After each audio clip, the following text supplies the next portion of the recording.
आननं भूतगणाधिसेवितं कपित्थजम्बोफलचारुभक्षणम् उमाश्रुतं शोकविनाशकारकं नमामि विघ्नेश्वरपादपङ्कजम्।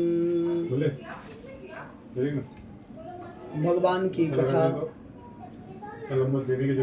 एक बार जो है माँ पार्वती स्वयं भगवान भोलेनाथ से पूछती हैं कि मैंने कौन सा ऐसा तप किया कि आपको प्राप्त किया। तब भगवान भोलेनाथ कहते हैं, हे गौरी, पर्वतराज हिमालय पर स्थित गंगा के तट पर तुमने अपनी बाल्यावस्था में 12 वर्षों तक अधोमुखी होकर के और घोर तप किया था।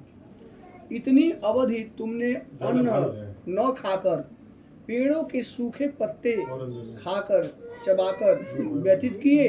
माघ की विकराल शीतलता में तुमने निरंतर जल में प्रवेश करके तप किया।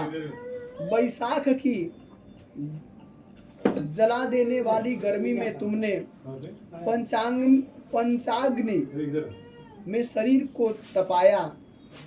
श्रावण के मूसलाधार वर्षा में खुले आसमान के नीचे बिना अन्न जल ग्रहण किए समय व्यतीत किया। तुम्हारे पिता तुम्हारी कष्ट साध्य तपस्या को देखकर बड़े दुखी होते थे, उन्हें बड़ा क्लेश होता था। तब एक दिन तुम्हारी तपस्या तथा पिता के क्लेश को देखकर नारद जी तुम्हारे घर पधारे। हिमांचल राजा के यहाँ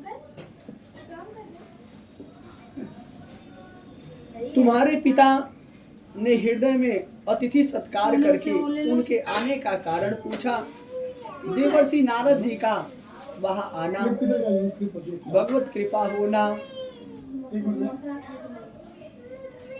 अतिथि देवो भव, यह भाव मन में राजा हिमांचल के गिरिराज के अंदर आया। उन्होंने देवर्षि नारद की बड़ी पूजा अर्चन की। नारद जी ने कहा कि गिरिराज, मैं भगवान विष्णु के भेजने पर यहाँ उपस्थित हुआ हूँ। आपकी कन्या ने बड़ा ही कठोर तप किया है। इससे प्रसन्न होकर वे आपकी सुपुत्री से विवाह करना चाहते हैं। इस संदर्भ में आपकी राय जानना चाहता हूँ। नारद जी की बात सुनकर के गिरिराज गदगद हो उठे। उनके तो जैसे सारे क्लेश ही दूर हो गए। प्रसन्न चित्त होकर के वे बोले, श्रीमान, यदि स्वयं विष्णु मेरी कन्या का वरण करना चाहते हैं तो भला मुझे क्या आपत्ति हो सकती है। वे तो साक्षात ब्रह्म हैं। हे ब्रह्मर्षि, यह तो हर पिता की इच्छा होती है कि उसकी पुत्री सुख संपदा से युक्त पति के घर की लक्ष्मी बने। पिता की सार्थकता इसी में है कि पति के घर जाकर उसकी पुत्री पिता के घर से अधिक सुखी रहे। तुम्हारे पिता की स्वीकृति पाकर नारद जी विष्णु के पास गए और उनसे तुम्हारे ब्याह के निश्चित होने का समाचार सुनाया। मगर इस विवाह संबंध की बात अब तुम्हारे कान में पड़ी तो तुम्हारे दुख का ठिकाना न रहा। क्योंकि जब तुम अपना सती स्वरूप त्यागी शरीर, तब तुमने कहा कि बरहु शंभु न तरहु कुमारी, जन्म जन्म लगी रगर हमारी, बरहु शंभु न तरहु कुमारी। तुमने मरते समय, अपना शरीर त्यागते समय तुमने ऐसा वर मांगा था कि जन्म जन्म पद शिव अनुरागा। तो अब तुमने जब यह सुना कि तुम्हारा विवाह विष्णु के साथ होगा तो तुम्हें बहुत ही कष्ट हुआ, और इस कष्ट को तुम किससे कहती। तब जाकर के तुम अपने सखियों से जाकर के यह बात कही। सखियों ने कहा कि हे सखी, जो तुम चाहती हो वही होगा। तो माँ पार्वती की सखियों ने माँ पार्वती को भगवान के लिए हर ले गई, एडजस्ट कर लेंगे। और जब हर ले गई तब जाकर के राजा हिमांचल एवं मैना मैया लोड लेगा लगी रोने और अपने वक्षस्थल पर हाथ को पीटते हुए, हाय हाय मेरी पुत्री कहाँ चली गई, कहीं पर्वत से गिर तो नहीं गई, कोई कहीं सिंह व्याघ्र भालू तो नहीं खा गए, कहीं कोई विषैला जंतु तो नहीं डस लिया। और इस भाव से वह लोग जगह जगह ढूंढने लगे। और तुम अपने सखियों के साथ जाकर के एक गंडकी के किनारे और बालुकामयी प्रतिमा का रोज निर्माण करती थी, पार्थिवार्चन करती थी। और यह तुम्हारे अंदर यही भाव था कि लिंग थापि विधिवत करि पूजा, शिव समान प्रिया मोहि न दूजा। लिंग थापि विधिवत करि पूजा, शिव समान प्रिया मोहि न दूजा।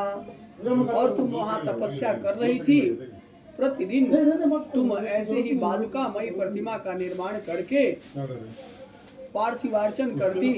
और जब वर्ष पर्यंत हुआ, यहाँ तक कि तुमने इतना घोर तप किया था कि कछु दिन भोजन बारी बतासा और कछु दिन किए कठिन उपवासा। और बड़ी ही घोर तपस्या के बाद जब वर्ष पर्यंत बीतने पर, जब भाद्रपद मास के शुक्ल पक्ष की जब तृतीया तिथि आई, हस्त युक्त नक्षत्र आया, तब जाकर के भगवान उस शिवलिंग से प्रकट हो गए। प्रेम से बोलिए उमापति महादेव की जय। और तब जाकर के भगवान भोलेनाथ जी ने उन्हें आशीर्वाद दिया और तुम्हारी मनोकामना पूर्ण हो। और जो ही आशीर्वाद दिए बाबा कैलाश पर्वत को चले गए। इधर माँ पार्वती उस पार्थिवार्चन को जो ही जा रहे थे गंडकी में प्रवाहित करने के लिए, विसर्जित करने के लिए, तब तक उधर से राजा हिमांचल सैनिकों के साथ और उस गंडकी के किनारे आ पहुंचे। और जो ही आए तब तक वहां मूर्छित होकर के गिर पड़े। जब सखियों ने देखा, आकर के उस गंडकी के जल से जल निकाल करके राजा हिमांचल के मुख पर प्रक्षालित किया। जो ही जल छिड़का त्यों ही उनको होश आया। माँ पार्वती को अपने हृदय से लगा लेते हैं और कहते हैं, हे पुत्री, तुम किस बात से दुखित होकर के यहाँ चली आई। तब जाकर के माँ पार्वती कहती है, हे पिताश्री, मैं अपने इस शरीर को देवाधिदेव महादेव को सौंप चुकी हूँ। अतः आप श्री देवर्षि नारद जी जब ब्याह की बात किए तब मुझे यह बात सहन नहीं हुई और मैं बिना बताए सखियों के साथ यहाँ चली आई। तो भगवान गिरिराज जी ने, राजा हिमांचल जी ने कहा कि हे पुत्री, अरे तुम मुझसे नहीं बताई होती, कम से कम अपने माँ को तो बता दी होती। और तुम्हारी कौन सी ऐसी इच्छा है जिसकी पूर्ति हम लोग नहीं करते। अतः चलो अब घर चलो। घर लाती हैं और आकर के पुनः वही भगवान के साथ विवाह की तैयारी होती है। भगवान भोलेनाथ का माँ पार्वती के साथ विवाह हुआ। और जय जय गिरिवर राज किशोरी, जय महेश मुख चंद्र चकोरे, जय गजवदन खडानन माता, जगत जननी दामिनी दूती गाथा। और तब जाकर के भगवान भोलेनाथ का विवाह। भगवान भोलेनाथ माँ पार्वती से कहते हैं कि इसी तप के कारण तुमने इतना घोर तप किया कि मेरा आधा आसन तक तुमने जीत लिया। और मैं तुम पर तुम्हारे तप से इतना प्रसन्न हुआ कि मैं अर्धनारीश्वर हो गया, मैंने तुम्हारा अपना आधा अंग दे दिया। दुनिया का कोई देवता, इस संसार में कोई भी देवता अपने पत्नी को अपना आधा अंग नहीं दिया, पर मैं अर्धनारीश्वर हो गया। हे देवी, प्रेम से बोलिए अर्धनारीश्वर महादेव की जय। जो इस भगवान की कथा को श्रवण करता है वह अखंड सौभाग्यवती स्त्री होती है, उसके सौभाग्य में वृद्धि होती है। अगर इस तीज व्रत के दिन जो सौभाग्यवती स्त्री दूध पीती है तो वह सांपिन होती है, सर्प की योनि में जाती है।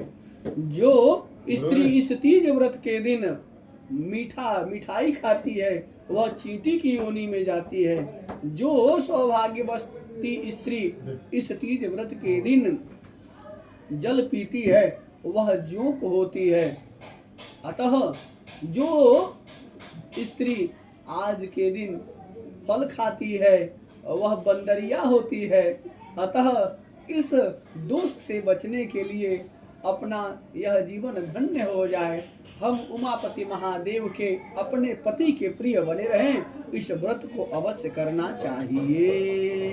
प्रेम से बोलिए उमापति महादेव की जय। जय जय श्री सीताराम, जय जय श्री राधे श्याम।